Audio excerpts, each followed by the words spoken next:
1-0. Chazak ou Baruch. Allez, on va démarrer directement dans le vif du sujet. Ok. Comme ça fait longtemps qu'on n'a pas travaillé, donc on va le redire une bonne fois, pas pour toutes, parce qu'on va sûrement le répéter une autre fois. Quand on parle de Chassidout, on ne parle pas des Lubavitch. Ok.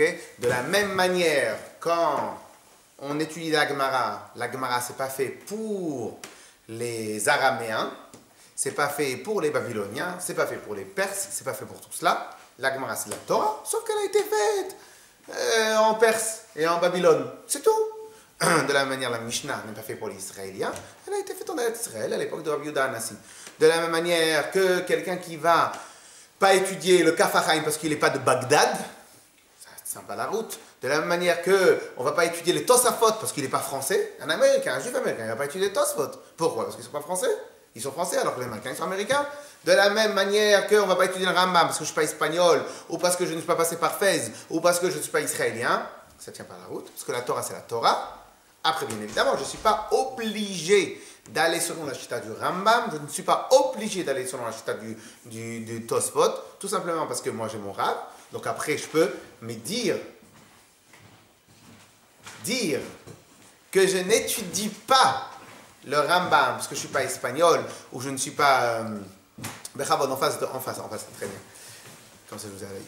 Et donc, de dire que je n'étudie pas le Rambam parce que je ne suis pas espagnol, je n'étudie pas, je ne tiens pas de la Shida du Mechaber parce que je ne suis pas israélien, ou pour notre... C'est absurde. De la même manière, quelqu'un qui va dire que je n'étudie pas Chassidut Chabad parce que je suis Sfarad, surtout après tout ce qu'on a étudié, ou parce que je ne suis pas Lubavitch, ça ne tient pas absolument la route. Okay? Donc ça, c'est le premier point qu'on doit avoir clair en tête. Tout ce qu'on va étudier, c'est quoi la Chassidut Chabad? C'est quoi la Chassidut Chabad? Mais je peux étudier Chassidut Chabad sans être Chabad. Je peux étudier Chassidut Chabad sans avoir le chapeau. Je peux étudier Chassidut Chabad évidemment sans être Ashkenaz, etc., etc., etc. Alors maintenant, on rentre dans le vif du sujet. C'est quoi l'ADN? Qui peut me faire un petit pchat sur l'ADN? C'est les ondes de la personne. C'est les quoi? Les ondes que la personne dégage. Les os? Les ondes que la Les personne ondes? dégage. Non, c'est pas vraiment les ondes. Le DNA. C'est l'essence. Et là, c'est l'essence, pas mal, très bien. Et il y a une particularité de l'ADN. Parce que même l'essence, on ne sait pas si on va bien réussir à comprendre c'est quoi l'essence. Mais l'essence, c'est le mot. C'est le mot. Alors peut-être il faut aussi comprendre la définition de c'est quoi l'essence de quelque chose. En vérité, l'ADN, c'est l'essence. Et c'est quoi l'essence de quelque chose? En vérité, l'essence de quelque chose, l'ADN en particulier, en l'occurrence, a une force toute particulière. Alors juste avant, j'ai oublié de rappeler ce qu'on avait étudié il y a 2 semaines ou il y a 3 semaines. On avait dit que dans chaque chose, il y a la neshama et il y a le corps. Le corps, il a une neshama. On est d'accord? Donc le corps est composé de 2 choses, la neshama et le corps. Est-ce que dans une chaise, il y a la neshama et il y a le corps? Alors si on aurait été chinois, on aurait pu dire le yin et le yang, l'esprit et le matériel. Est-ce que dans une chaise, il y a le corps et la neshama? Il y a la forme et la chimouche. Le corps de la neshama va être la forme extérieure. Le corps de la chaise va être la forme extérieure. Et la neshama va être la partie qui n'est pas liée directement avec la forme, mais liée avec la définition ou la notion. C'est des lettres alors? La neshama d'une chaise, c'est quelque chose sur lequel on peut s'asseoir à hauteur où le corps et les pieds vont être plus ou moins au carré. Ça, c'est une chaise. La définition de la neshama, en fait, c'est pas pour toute chose ou pour tout être la même, alors. Alors, 2 secondes. D'abord, la neshama, c'est quoi? Après, on va voir que la neshama, c'est chaque chose à son niveau. Donc, la neshama d'une chaise, c'est quoi? C'est quelque chose qui va être assis et qui va être movible. Parce que si maintenant vous prenez quelque chose dans lequel vous êtes assis, mais si c'est bloqué au sol, ça s'appelle un banc. Une chaise, c'est movible. Maintenant, ça, c'est la neshama. Le corps de la chaise, ça va être si c'est du matériau, du fer, du bois, du truc, etc., ça fait tout. La neshama, donc ça, c'est le corps, ça, c'est la neshama. Une table, elle a aussi un corps, elle a aussi une neshama. Le neshama d'une table, donc c'est la définition de la table. Et le corps, c'est la chitzoniyut, c'est quoi? Donc là, ça va être formé de bois et de fer. Après, ça peut être que du bois, ça peut être que du fer forgé, ça peut être aussi du verre, ça peut être ce que vous voulez. Mais la neshama d'une table, c'est être à une certaine hauteur où la personne peut s'asseoir. C'est sa vocation. Vocation, on pourrait dire vocation, ça c'est la neshama. Donc la vocation de la table, c'est ça. Son utilité. Son utilité, c'est le neshama, etc., etc. La forme extérieure, dans chaque chose qui existe, nous avons le corps et la neshama. Dans chaque chose qui existe. De la même manière, nous avons dans la Torah le corps de la Torah, le gouffre de la Torah et la neshama de la Torah.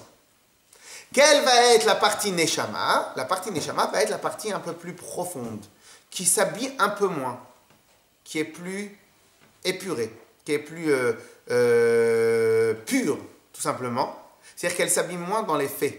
Elle va plus être quelque chose d'un peu plus la vocation. Donc la vocation, par exemple, de la Torah, par exemple, pour tous les gens, avant qu'on va étudier Chassidut, la vocation de la Torah, ça pourrait dire, par exemple, d'arranger l'être humain, un mode d'emploi du monde.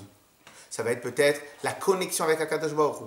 Donc ça pourrait faire partie des vocations et de la neshama de la Torah. C'est quoi le corps de la Torah? Il faut mettre les tefilines le matin, les tefilines, c'est comme ça et comme ça et comme ça, c'est de telle heure à telle heure, etc., etc., etc. Ok? Donc il va y avoir la partie technique et la vocation profonde, et la neshama profonde. Très bien. Donc pour l'instant, on sait que dans chaque chose, Razak pour celui qui a choisi le tableau, pour chaque chose, il y a le corps et il y a l'âme. Donc l'âme et l'esprit ou la vocation, c'est comme nous. Très bien. L'ADN, c'est quoi? C'est la neshama? Ben non. L'ADN, c'est quoi? L'ADN, on a dit que c'était l'essence.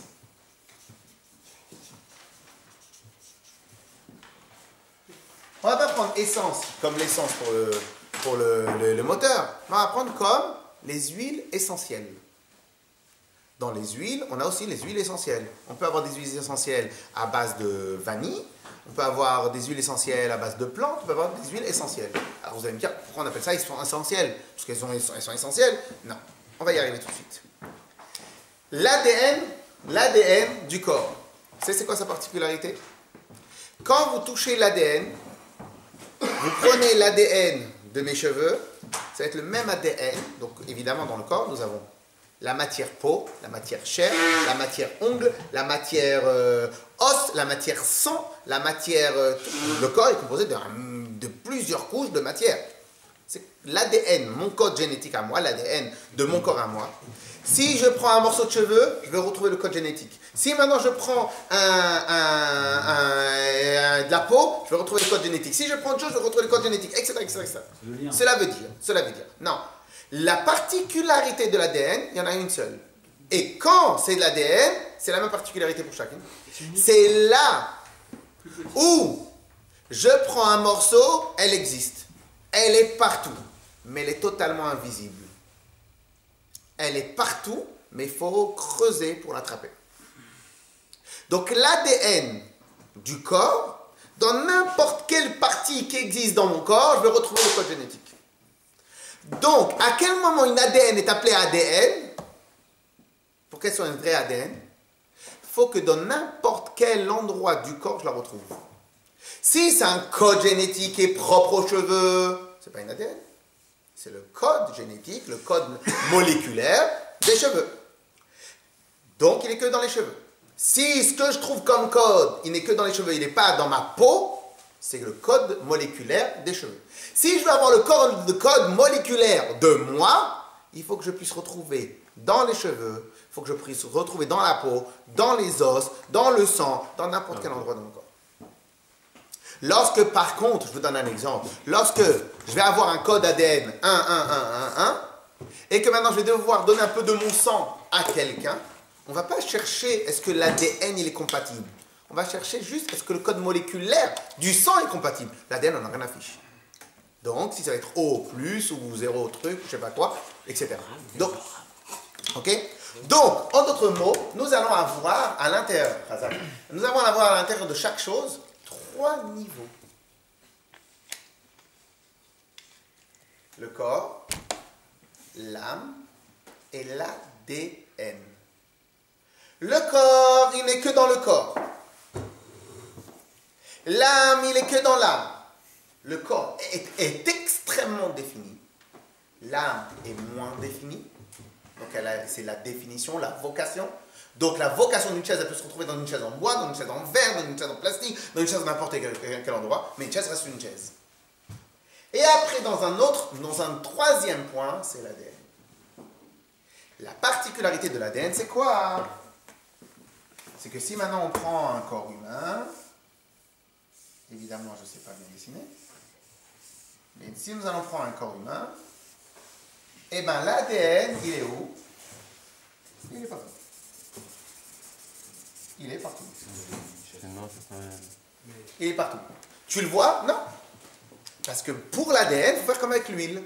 Il faut prendre un truc, il faut l'écraser très fort pour aller chercher, pour aller sortir l'ADN. Comme maintenant, imaginons maintenant que ça c'est de l'huile, ou ça c'est une olive. C'est quoi sortir de l'essence?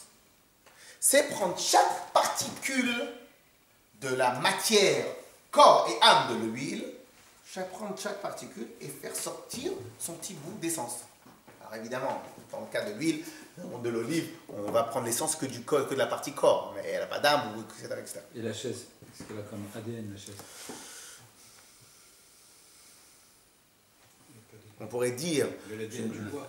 Hein? L'ADN du matériau qui compose. Le matériel de quoi elle Parce est, que peut-être que dans son ADN à elle, c'est sa vocation, sa définition. Alors, on ne fait pas l'ADN. Et la preuve, c'est que plus on va dans le design, plus on va dans l'épuré, plus on va se débarrasser de tout ce qui est en plus de la chaise, même dans son corps. C'est-à-dire qu'on on va faire attention que ce soit un seul bloc, un seul truc, etc., etc. Alors maintenant, est-ce que dans chaque chose, même dans une chaise, il y a de l'ADN? Oui, mais peut-être que dans la chaise, ça serait quoi l'ADN? Ça serait la vocation, peut-être. On ne l'appellerait pas ADN. Alors. Si, la vocation. Et la preuve, c'est que si maintenant vous prenez une chaise miniature sur laquelle vous ne pouvez pas vous asseoir, vous ne l'appelez pas ADN. Vous ne l'appelez pas chaise. L'ADN, c'est pas la matière première, plutôt. Mais l'ADN, c'est La force de l'ADN, mais parce que attention, même dans l'ADN d'un corps, nous allons avoir l'ADN du corps, mais qui n'a rien à voir avec l'ADN de la neshama. Donc dans chaque matériau, il y a l'ADN. Donc dans le corps, dans le corps de la chaise, le seul ADN, c'est quoi, hein? L'ADN, ça va être la molécule. La molécule des matériaux. L'ADN de l'esprit de la chaise, ça va être la vocation, la raison pour laquelle il est fait. Ok? Très bien.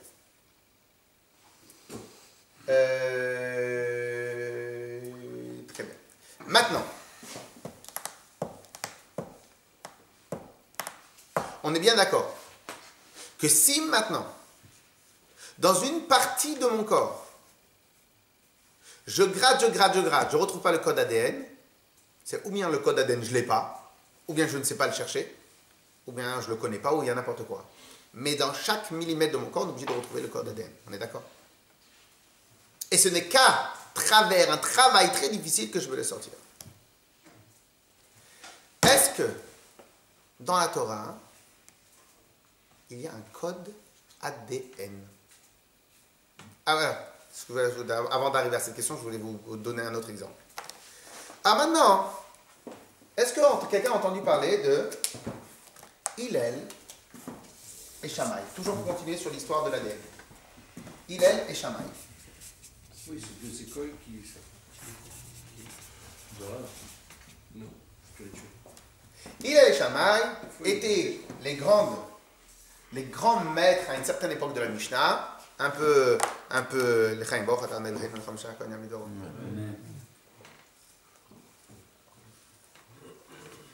on a oublié le cours, il est le Nishma de Shalom Ben David. Shalom Ben David. Donc, Hillel et Shammai étaient parmi les grands maîtres de la Mishnah. Très bien. Et cas tout particulier et tout marrant, c'est que Hillel, quasi systématiquement, il était cool. Ah maintenant, je fais exprès de dire cool. Pourquoi je fais exprès de dire cool? Parce qu'en hébreu, ce qu'il faisait Hillel, ça s'appelle kula. Kula, c'est-à-dire il était léger dans la halachot, il était permissif. Il était cool. Et c'est très possible que le mot cool vient de Kula. Maintenant, comme je sais que vous aimez ça, monsieur, Bien sûr. je vais vous en sortir encore une autre. Oh. Shammai, Chamaïri. il n'était toujours pas d'accord avec Hillel. Et il se chamaillait. Bachamaï toujours. Le mot il vient de là-bas. Et pourquoi on ne pourrait pas dire que le mot chamailler, arrête tes chamailleries. C'est quoi arrêter chamailleries? Arrête de faire comme Shammai. C'est ça. Oui ou non? Ça tient la route. On apprend des choses comme ça. Comme ça. Et donc, Hillel et Shammai, lui, il était toujours rigoureux. Bon, on n'a pas trouvé un mot en français sur rigueur et Shammai, on trouve autre chose. Il était toujours rigoureux. Ah, maintenant, question. Est-ce que la Torah, c'est de la logique? Quelque part, la Torah, c'est de la logique. Oui ou non? Naasev et Nishma. Dans la Torah, dans l'étude de la Torah, il doit y avoir un Nishma, une compréhension. On est d'accord? C'est un parti. Si la Torah, c'est une règle, obligatoirement, il y a une logique. Dieu, il veut qu'on la comprenne. Donc, il a mis de la logique. Très bien. Normalement, la logique, c'est censé être objectif ou pas? Quand on est un tzaddik, si, quelque part, la logique, elle est censée être un peu objectif. Ça, c'est une table. Quelqu'un qui va dire que c'est pas une table, c'est qu'il ne tient pas la route. Donc, il y a certaines évidences qui sont censées être objectives. Question. Si la Torah, elle a été étudiée par ces deux tzaddikim, des gens qui sont absolument objectifs. Ils n'ont pas des raisons politiques, il n'y a pas de pouvoir à être ce qu'ils sont. Donc ils ne vont pas nous faire comme les autres qui veulent rien dire, qu'en fin de compte, ils vont baser leur réflexion sur de la clientèle. Il n'y a pas de clientèle. Ici, on étudie la Torah. On est des tzaddik, lui, il était prêt à mourir pour étudier la Torah, etc. etc. Donc on n'est pas dans des choix politiques. Ici, nous sommes dans des choix réels. Qu'est-ce que la Torah veut? Alors là, c'est marrant. Lui, était permissif par défaut. Shammai, il était rigoureux par défaut. Alors, je n'ai pas compris. Ils sont objectifs ou ils sont subjectifs? Les deux, Ils sont objectifs ou subjectifs? Objectifs les deux, chacun à leur manière. Ils sont objectifs dans des cas. Donc c'est contradictoire ce que vous Non, dites. c'est pas contradictoire. Objectifs tous les deux, mais chacun à sa manière. Non, chacun dans son Ils cas. vont tous dans le même courant de pensée. Chacun, il étudie à sa manière. Alors, Et ils se rejoignent de toutes alors les façons. la réponse va être la suivante. La Chassidut nous dit que Hillel, sa neshama provenait du chesed, la bonté. Shammai, sa neshama venait de Gvura, la rigueur. On ne va pas rentrer tout de suite dans l'explication, mais chesed et Gvura, chesed c'est aller vers l'autre. Donc quand j'essaye d'aller vers quelqu'un, c'est que je suis cool. C'est quoi le pshat cool? J'essaye d'englober, d'arrondir les angles qui entre moi et lui pour qu'on se retrouve sur un point. Je suis tolérant ou pas? Ça rentre dans le point. C'est-à-dire que j'arrondis les angles pour pouvoir matcher entre lui et moi. C'est quoi la rigueur? Ah non. C'est là. Attends, ça va. Non, c'est là. Comme Hillel, sa neshama provenait de Chesed. Donc, l'ADN de sa neshama, c'était Chesed. Tout ce qu'il voyait, il voyait avec des yeux de Chesed. Comme on raconte l'histoire qu'une fois il y a quelqu'un qui voulait se convertir, il est allé voir Shammai. Et il dit, j'aimerais que tu m'enseignes toute la Torah tant que je suis sur un pied. Tant que je peux me tenir sur un pied. Shammai s'est énervé, il fait quoi? Tu crois qu'on étudie nous la Torah du matin au soir depuis 50 ans? En un pied, tu crois que tu vas connaître la Torah? Pour lui, c'était la rigueur absolue. La Torah, c'est infini. En un pied, c'est pas possible. Ça, tu rentres pas, tu matches pas. Il est parti voir Hillel. Il fait, ah, tu as la Torah, vas-y, mets-toi sur un pied. Ok. Ne fais pas autrui ce que tu voudrais pas qu'on te fasse. Le reste, c'est des explications. Allez, vas-y, maintenant, va étudier. Est-ce que c'est toute la Torah? Oui, quelque part. Est-ce qu'il lui a enseigné toute la Torah? Il a encore 2 milliards de pages à apprendre. Qu'est-ce qu'il avait? Il a réussi à trouver le mot qu'il fallait pour englober la personne dans ce qu'il voulait. Tout son ADN, toute sa neshama, elle a été baignée avant de descendre ici, elle a été baignée dans du chesed. En réalité, je ne sais pas si on peut dire qu'elle a été baignée, elle a été créée, fabriquée à travers le chesed. Donc tous les millimètres de son corps, de sa neshama, même les millimètres de son intellect, ils expriment du chesed. Donc même quand il réfléchit, il est objectif, il cherche le Hémet. Mais il ne peut chercher le Hémet qu'avec ce qu'il a. Et ce qu'il a, c'est du Chesed. Donc lui, il voit le Hémet de la Torah à travers un prisme de Chesed. Il y a marqué, et donc la majorité d'Halachot vont comme il est. Il y a marqué que lorsque Mashiach va venir, on va atteindre le niveau de grandeur, ou un très haut niveau, pour aller les Halachot selon Shammai. Mais aujourd'hui, les Halachot vont selon Hillel. Très bien. Qu'est-ce que je vais vous prouver d'ici? Je vais vous prouver une chose. Que même dans la Neshama, il y a un ADN. Dans tout, il y a un ADN. Mais surtout que lorsqu'on veut dire ADN, même lorsque c'est de l'intellect, donc ça devrait être objectif, l'ADN, il se retrouve partout. L'ADN de Hillel, donc Chesed, se retrouve même dans sa halachot, même dans son mode de vie, même quand il parlait avec un converti, même quand il faisait n'importe quoi, comme on raconte encore une fois avec Hillel. Une fois, il y a quelqu'un qui est venu, Erev Shabbat, il avait fait un pari. Il avait dit, moi, je vais réussir à énerver Hillel. S'il avait fait le pari avec Shammai, c'est sûr qu'il aurait gagné. Moi, je vais réussir à énerver Hillel. Comment tu vas réussir? Maintenant, impossible d'énerver Hillel. Combien vous pariez que j'arrive à l'énerver Hillel? Il est venu à Erev Shabbat. Il était dans son bain à Erev Shabbat pour se préparer de Shabbat. Il est venu, il a dit, Rabbi, j'ai une question. Pourquoi ceux qui habitent dans tel et tel endroit, ils ont les yeux un peu plus plissés? Eh bien, il lui répond Hillel. Pourquoi ceux qui habitent... Bon, mince, il comptait l'énerver, parce qu'on est Erev Shabbat. Erev Shabbat, tu me viens, tu me poses la question comme ça, je suis en train de préparer Shabbat. Tu ne peux pas attendre dimanche.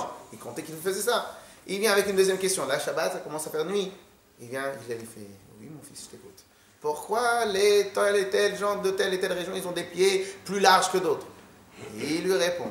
Et la troisième, je ne me rappelle plus, il lui répond. Et à la fin, il fait, j'espère qu'il n'y en aura pas beaucoup comme toi en Israël. Alors, il ne les comprend pas. Qu'est-ce que à cause de vous, je viens de perdre tant et tant d'argent. Si tout le monde était comme ça, je ne pourrais pas faire ma vie. Ok? Et donc, même son mode de vie, même la manière comment il réfléchissait, la manière comment il parlait, la manière comment il faisait ça, tout était en mode chesed. Clair? Très bien. Question. Est-ce qu'il existe un ADN? Après, je crois qu'il lui a posé la question. Il lui a dit, mais pourquoi tu es aussi patient? Le même type, non? C'est possible. C'est possible. Alors, c'est quoi la réponse?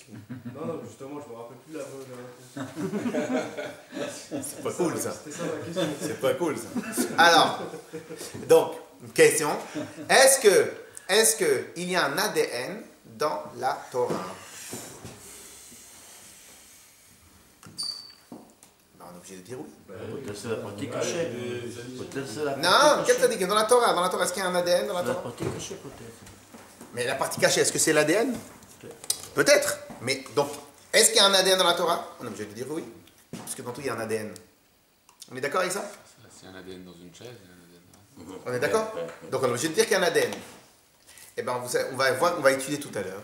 Eh bien, que la chassidoute, c'est l'ADN, la chassidoute Chabad, la chassidoute de manière générale, et plus précisément, chassidoute Chabad, c'est une étude qui dévoile l'ADN de la Torah. Ça, on va le voir dans quelques paragraphes. Donc, quels sont les deux paramètres obligatoires pour être définis comme ADN? Ça se trouve partout. Ça se retrouve partout, mais c'est visible que lorsque tu vas gratter. D'un autre côté, l'ADN, c'est quand même assez rigoureux, parce que si on touche à une infime partie de l'ADN, on peut bouleverser toute la nature. Ça va aussi, on va en parler. Alors qu'en effet, si justement c'était aussi rigoureux, il n'y aurait pas autant de commentaires et on ne pourrait pas avoir autant de souplesse. Très bien, mais c'est pour ça que c'est pour ça qu'une des règles dans la Kabbale et dans la Chassidoute, c'est on fait rarement des chidushim, des innovations dans la Kabbale, et on reçoit tout des maîtres. Dans d'autres endroits, en tout cas la base, on est obligé de recevoir des maîtres. Dans d'autres endroits, on a une certaine marge de manœuvre. Dans la Chassidoute, c'est compliqué, parce que comme vous venez. Ça veut dire qu'il y a des endroits où il ne faut pas toucher. Non, ça c'est pas de la Torah. Dans la Torah, on a le droit de toucher à tout. C'est pas de tabou. Non, c'est pas qu'on n'a pas le droit de toucher. C'est qu'il faut avoir le maître pour pouvoir enseigner. Et pour avoir les bases. Parce qu'on ne peut pas inventer des bases. Dans d'autres choses, on a une marge de manœuvre. Là, on a très peu de marge de manœuvre. Mais une fois qu'on a cette marge de manœuvre, ça, on peut faire. Alors maintenant, donc, pour dire que la Torah pour dire que dans la Chassidoute Chabad, c'est l'ADN de la Torah. Quelles sont les deux conditions? Il faut qu'un enseignement de la Chassidoute Chabad puisse se retrouver, ou le contraire, on puisse retrouver un enseignement de la vision de la Chassidut Chabad dans n'importe quelle couche de la Torah, mais que quelque part, il faut aller le travailler, le chercher. Donc d'un côté, ça se trouve partout, mais de l'autre côté, il faut quand même un tout petit peu aller pousser loin. Un autre partie de la Torah, donc la Neshama de la Torah, ne va pas se retrouver partout. La Neshama de la Torah ne va pas se retrouver dans le corps. Le corps de la Torah ne va pas se retrouver dans la Neshama. Pourquoi? Parce que le corps, il est limité au corps, la Neshama, elle est limitée à la Neshama. L'ADN de la Torah, elle n'est pas limitée ni au corps, ni à la Neshama, elle est limitée à rien, puisqu'elle se retrouve partout. Ok? On va faire dans les mots tout de suite. Page Tafshin Samer, donc je crois que c'est celles qui sont vraiment blanches, les feuilles. Tafshin Samer, et le Seif Hey.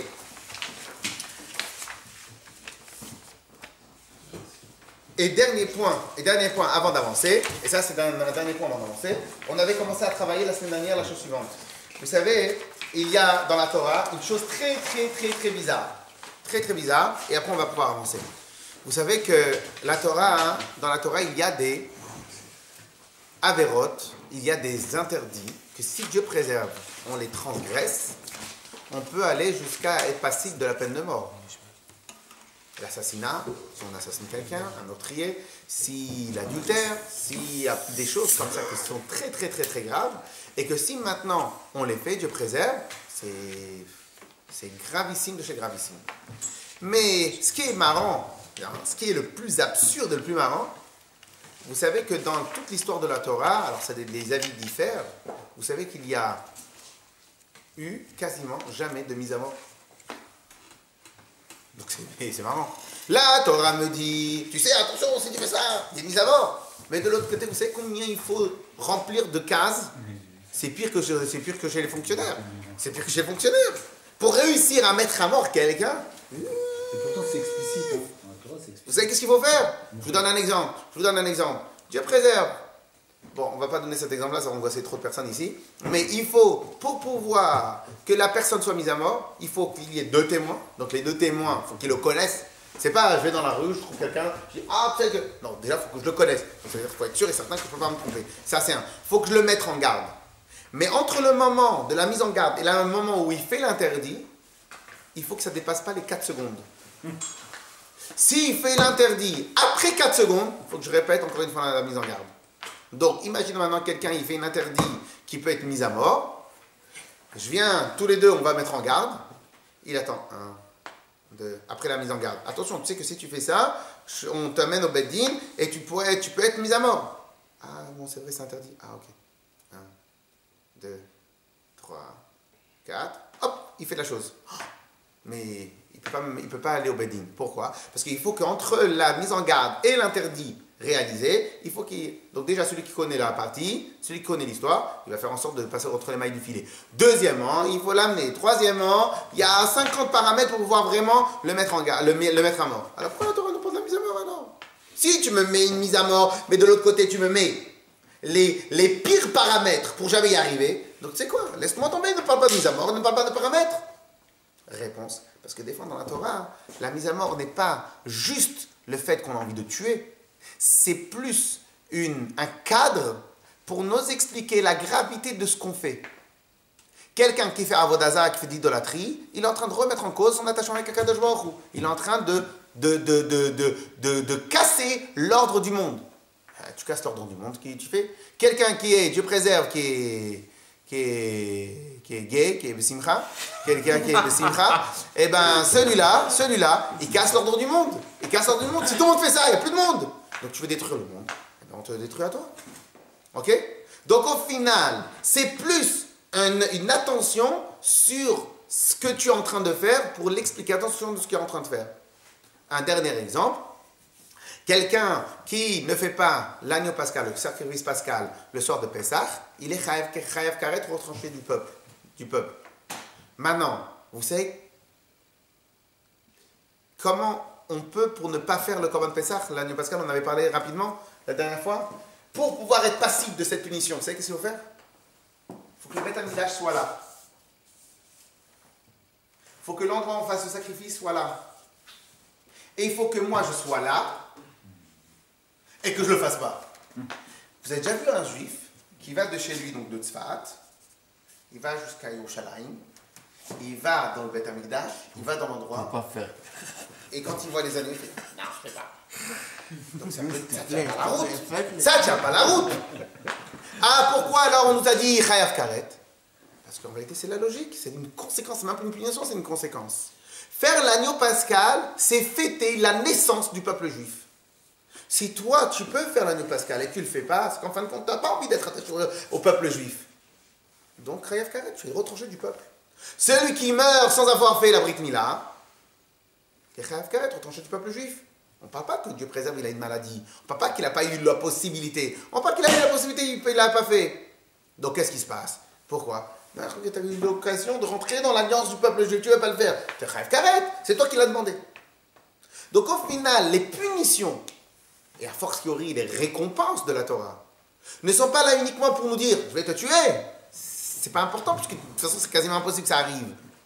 Le but, il est, alors dans la théorie, oui. Dans la théorie, oui. Quelqu'un qui fait tel et tel interdit, on le tue. Dans la théorie, oui. Dans la pratique, c'est difficile. Ah, pourquoi la Torah m'en parle? C'est pour te donner une idée de ce que tu es en train de faire comme gravité.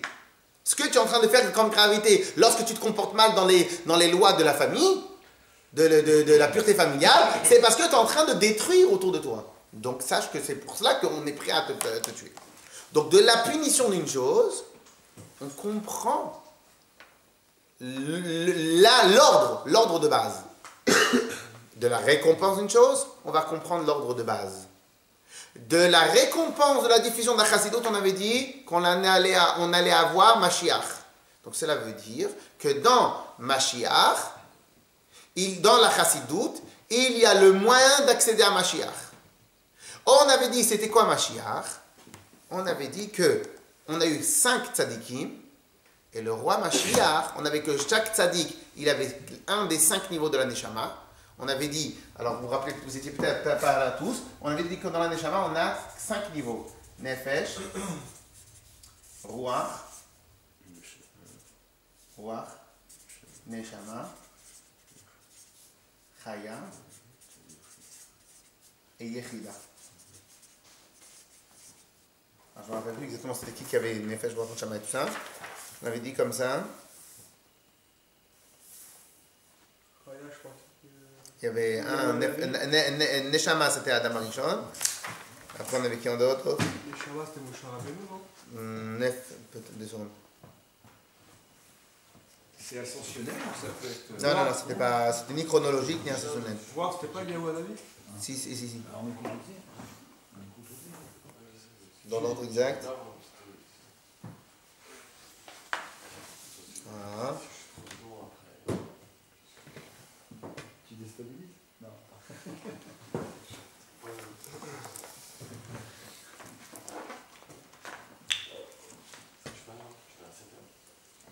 Ah oui, pardon. C'est au tout début du Sifé, on était en train de travailler dessus. Alors, David, c'était Nefesh. Ça, c'était David Amelech, le roi David.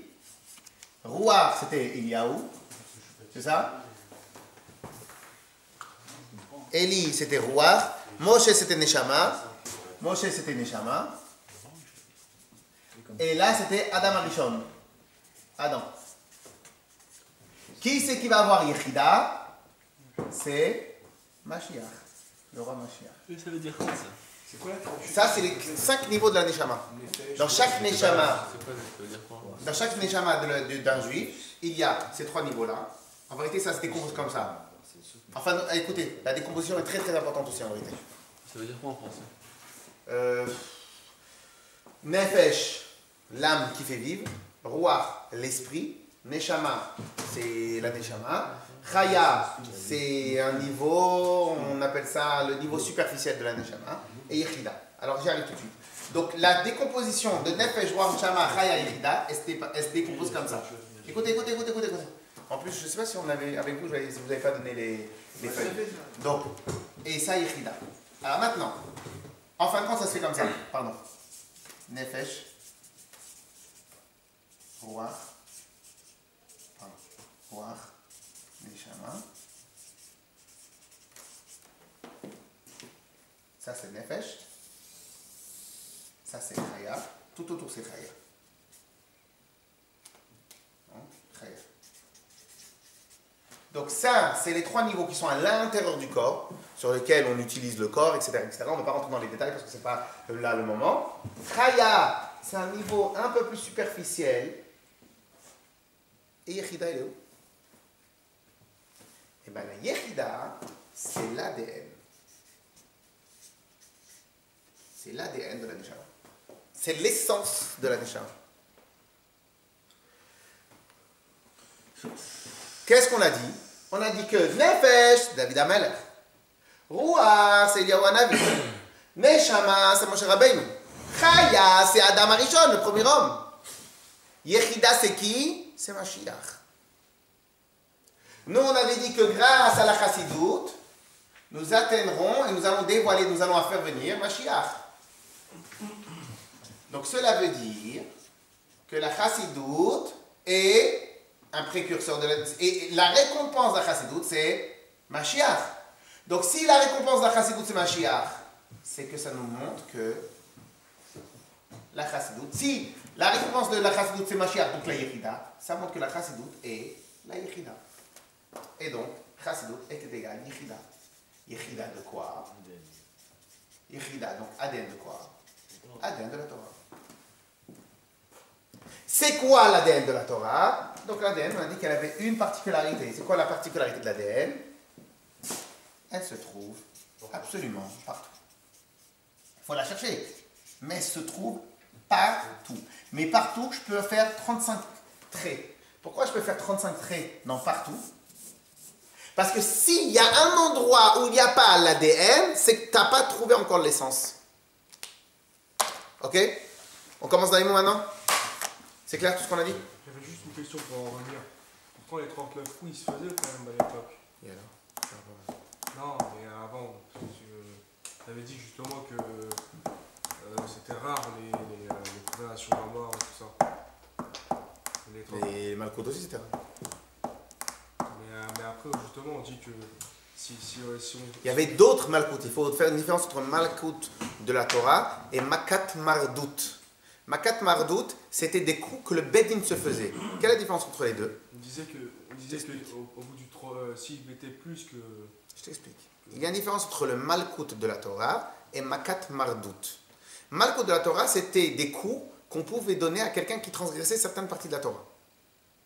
Pour pouvoir faire ce Malkout, il fallait avoir absolument les mêmes critères que si on voulait mettre à mort quelqu'un. Il fallait qu'il y ait les 2 témoins, il fallait qu'il y ait la mise en garde, il fallait que la personne y fasse dans les 4 secondes, il fallait tout ça. La même chose avec les Dayanim, aussi puissants et aussi Talmidei Chachamim, aussi tzadikim qu'il y avait au Sanhedrin dans le Beth Amikdash, c'est les mêmes critères. Ça, c'est Malkout. Donc, a priori, c'est les mêmes critères. Donc, il devait y en avoir aussi peu effectué que le reste. Mais après, à part Malkout de la Torah, il y a ce qu'on appelle Makat Mardout. Makat Mardout, c'était autre chose. C'était, disons, la police. C'était, disons, des coups que le Bedin se permettait, en tant que législateur, d'attribuer, même si la Torah n'a pas obligé. Un exemple. Demain, le Bedin décide qu'à partir d'aujourd'hui, il faut donner le maaser, alors que les gens y faisaient, alors que la Torah dit, mais ils faisaient moins ou plus ou moins. Et ils disaient que voilà, si on n'a pas ça, nous on décide qu'il y ait Makat Mardout. Et on décide que même s'il y a un seul témoin, ça marche. Donc ça, c'est des coups qu'ils donnaient de par leur autorité. Mais c'est leur autorité générale que la Torah leur a conférée. Mais ce n'est pas ce que la Torah demande. Donc la différence entre Makat Mardout et Malkout de la Torah, Malkout de la Torah c'est Minatora, Makat Mardout c'est Miderabanan. Et les Chachamim avaient le pouvoir de s'attribuer certaines prérogatives selon le temps. Comme, de la même manière, les mises à mort des rois. Le roi, s'il voulait faire une mise à mort, il n'était pas obligé de faire un din comme la Torah. La Torah lui a dit, toi, tu es là pour asseoir ton autorité. Si maintenant le roi, il voit que pour faire ça, il faut qu'il en zigouille quelques-uns, eh ben, tant qu'il a fait dans la halachot, c'est quoi dans la halachot? Qu'il a mis en garde tout le monde, qu'il a envoyé des papiers, que voilà, aujourd'hui, moi, je suis le roi, sachez comme il avait fait Shaoul à l'époque, que tout celui qui ne vient pas dans l'armée pour sauver tel et tel, on va distribuer, on va tuer tout son troupeau. Ah, mais 2 secondes, la Torah n'a jamais dit ça. Mais le roi a un pouvoir, lequel asseoir son autorité. Il a une obligation à asseoir son autorité. À partir de là, il a le droit de faire les règles s'il est fait selon la chita de la Torah. C'est quoi la chita de la Torah? C'est qu'il annonce à l'avance des halachot qui sont bien réglés. Okay? Donc c'est Makat Mardout, ça n'a rien à voir. Ok? On y va. Seif et Tafshin Samer, la page Tafshin Samer. Inyano Ikari Shel Mashiach ou. La toute grande particularité de Mashiach, c'est quoi? C'est Yechida, l'ADN. Keyadoua, comme c'est connu. Chez David Zacha le Prinat Nefesh. David, il a eu droit, il a mérité d'avoir la Neshama. Alors, pourquoi on parle seulement de ces saints tzadikim là? Parce qu'en vérité, chaque rabbi, chaque grand maître de la génération, il englobe, il a à l'intérieur de lui une Neshama, ce qu'on appelle une Neshama kolelet. Une Neshama qui regroupe plusieurs autres Neshamot. Adam Arishon, ce qui est absolument logique, étant donné qu'il était le premier homme, donc toutes les Neshamot des autres, ils étaient inclus à l'intérieur de lui. Donc lui, il avait la Neshama kolelet de tous les hommes potentiellement qui allaient venir. Moshe Rabbeinu, que lui, il était une Neshama, c'était le guide des Bnei Israël, il avait à l'intérieur de lui toutes les Neshamot des Bnei Israël. Et c'est pour cela qu'on dit que Moshe Rabbeinu, il était Shakoul, Keneged Shishim Revo, il avait la même potentiel que les 600 000 autres Bnei Israël. Et ainsi de suite. Donc, il y avait des grands tzadikim qui avaient des Neshamot Kolelet, qu'à l'intérieur de eux, il y avait toutes les Neshamot des Bnei Israël. Mais, même à l'intérieur de ces tzadikim, il y avait des tzadikim que eux, ils avaient essentiellement la partie intel de la Neshama ou partie intel de la Neshama. David Ameler, qui était un des grands rois des Bnei Israël, et jusqu'à aujourd'hui son empreinte, elle est sur tous les Bnei Israël, David Ameler, il a eu le zchut, donc il a eu le mérite d'avoir le niveau nefesh, le tout premier niveau de toutes les Neshamot des Bnei Israël. Eliyahu Hanavi, il avait le mérite il a eu le niveau de Ruach, Moshe Rabbeinu, il a eu le niveau de Neshama, Adam Arishon, il a eu le niveau de Chaya, et Mashiach, il a eu le niveau de Yechida. Pour vous donner juste un exemple, à peu près, c'est dire quoi, ces 5 niveaux-là. On a, une fois dans l'année, de manière générale, on a 3 tfilot chaque jour. Pourquoi? Parce que de manière générale, les niveaux Nefesh, Ruach, Neshama, c'est les niveaux qu'on utilise régulièrement. On a Nefesh, Ruach, Neshama. Chaque jour, on doit faire 3 prières. Shacharit, Mincha et Arvit, Nefesh, Ruach et Neshama. Tous les Rosh Chodesh, on a une 4e prière. Pas tous les Rosh Chodesh. Tous les jours, on fait un Moussaf. On a une 4e prière, celle de Moussaf. C'est quoi cette 4e prière? On l'a de temps en temps, c'est le niveau de Chaya. Une fois dans l'année, on a le niveau de Yechida. C'est quoi le niveau de Yechida? C'est la 5e prière. C'est quand à cette 5e prière? C'est Yom Kippour. Qu'est-ce qu'on a à Yom Kippour? On a Yechida, la 5e prière. C'est quoi cette 5e prière? C'est le 5e niveau, c'est la Yechida. La Yechida, c'est l'ADN, on a dit, de la Neshama. Quel est le moment dans toute l'année où même les Juifs de Kippour viennent à Kippour? Essentiellement à Neila. Et pourquoi à Neila? Parce que là aussi se révèle leur véritable ADN, leur véritable propriété. Ok? Donc la Yechida, donc là, le niveau de Yechida est l'essence de chaque Neshama. On va dans les mots. Ma'alat Yechida, allez, on fait dans les mots. Leilon Nishmat de Shalom Ben David. Baruch atah Adonai Eloheinu melech haolam borei minei mezonot. Amen.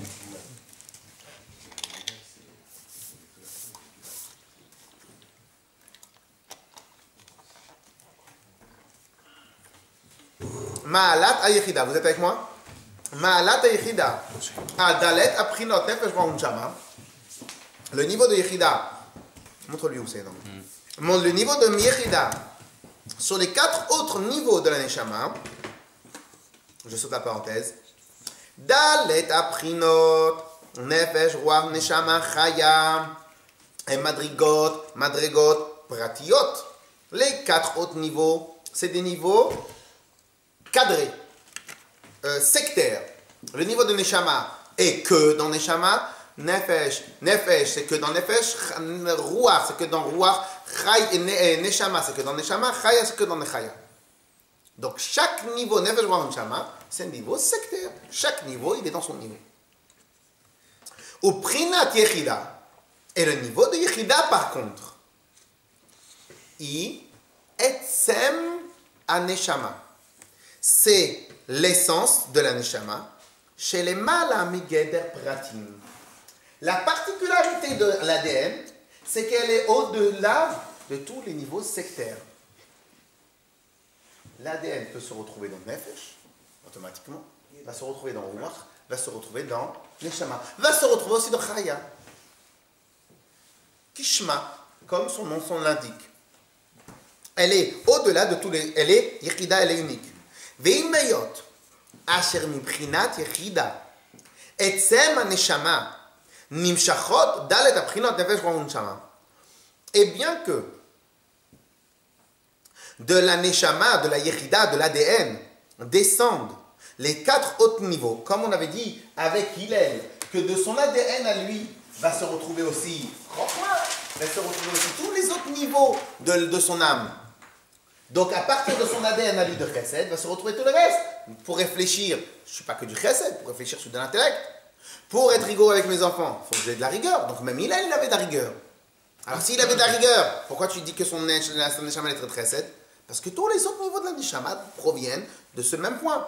Donc de la même manière, la Yechida, malgré qu'elle ait l'ADN, à l'intérieur de la Yechida, il va y avoir aussi, va provenir de l'ADN, va provenir Nefesh, Ruach, Neshama et Chaya. Exactement comme de mon ADN provient les muscles, donc la chair, provient la peau, provient les poils, provient les os, provient tout cela. אין זה שבחינת היחידה בגדר מקור וכלל לפרטים אלו. כי לשון היחידה מורה על האחדות פשוטה המושלת מאיזו שהיא שייכות לפרטים. גם מגדר מקור לפרטים, כי אם שנקודה העצמית של הנשמה לשמן הניצות דלת בחינת נפש רוח נשמה. Je fais en vitesse parce qu'on l'a fait tout à l'oral. Donc en fin de compte, le principe de Yechida c'est quoi? C'est qu'elle se retrouve à l'intérieur de chacun, mais non pas parce qu'elle est cadrée par les autres niveaux, c'est parce qu'elle est tellement au-delà de tout, c'est qu'elle se retrouve à l'intérieur de tout. Ok? Okmo shebechol neshama pratit. À l'exemple que de chaque neshama pratit, chaque neshama indépendante, prinat hayichida hi nekudat atzmit shel neshama. Le niveau de yichida est l'essence de la neshama. Kenu ve'achayut haneshama shel klalut ishtalshelut. De la même manière, dans toute la création, chez prinat hayichida sheba, dans la création aussi il y a un niveau de yichida. C'est quoi le niveau de yichida de la création? D'après vous, c'est quoi le niveau de Yechida de la création?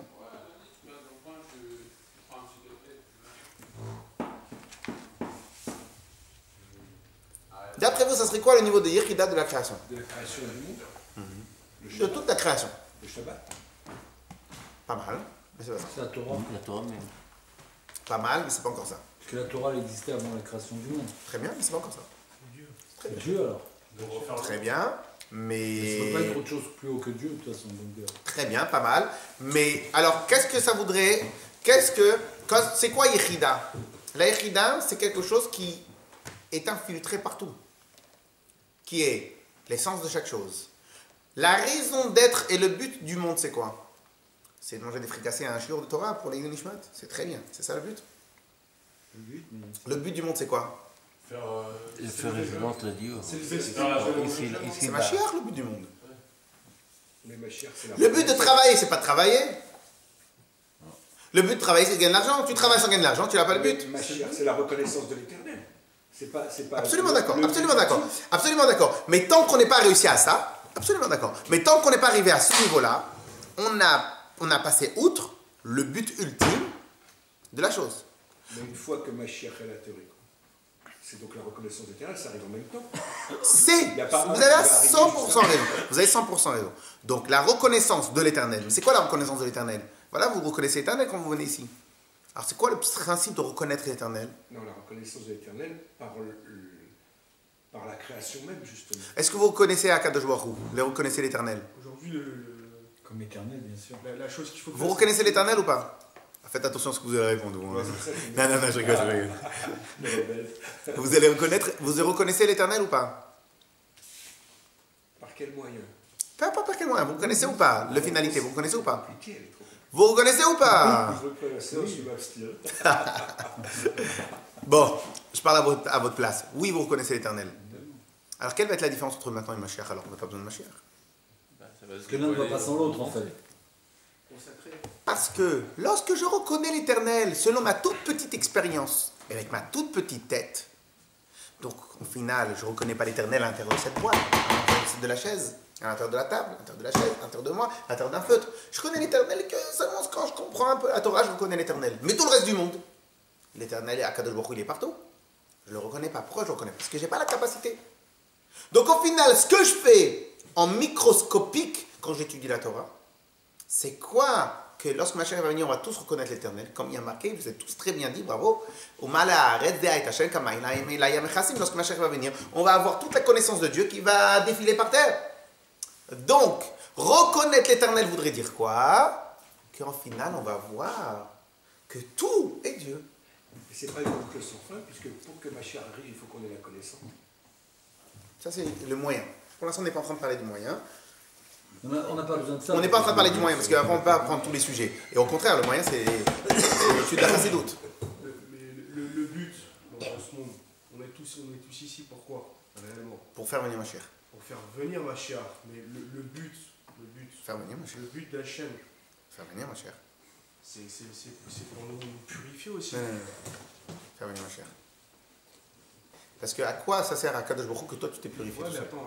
attends, si je vois l'histoire depuis Adam Arishon, on est d'accord qu'Adam Arishon c'était une âme pure entièrement. Ok, quand après il a fauté, ça a fait des particules d'âme, dont nous. Disons, c'est pas exactement ça, mais c'est pas grave, disons. Si, Vas-y, c'est- disons. c'est- Peu importe, disons. Alors tu nous, peux en venir où? justement, comme On doit le réparer. Comme nous, justement, On doit le réparer. on doit réparer Très bien. cette âme Donc- qu'Hachem a offert à Adam Donc Arishon. le but est de réparer. Le but, c'est de réparer. Très bien. Donc le but de travailler, c'est travailler, ça. Le but de travailler, c'est de travailler. Si Non. tu travailles sans gagner d'argent. Non. Donc quelle est la finalité de ton travail?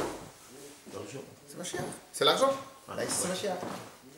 Il y a un vélo. La finalité, c'est Mashiach. Si on travaille pendant 3000 ans, 6000 ans, mais t'as pas Mashiach à la fin, tu fais quoi comme travail? T'as rien fait. Donc la finalité de cette réparation, c'est Mashiach. Donc l'ADN, l'essence de tout ce que tu as fait pendant ces 5774 ans et quelques jours, puisque Mashiach il arrive maintenant, c'est réparer, mais dans un seul but qui définit ton action. Le but qui définit ton action, c'est d'arriver à là. Le but, c'est pas de réparer. Réparer est un moyen, c'est pas le but. Ok. C'est un moyen, ouais. Mais alors, d'accord, alors, dans ce cas-là, je me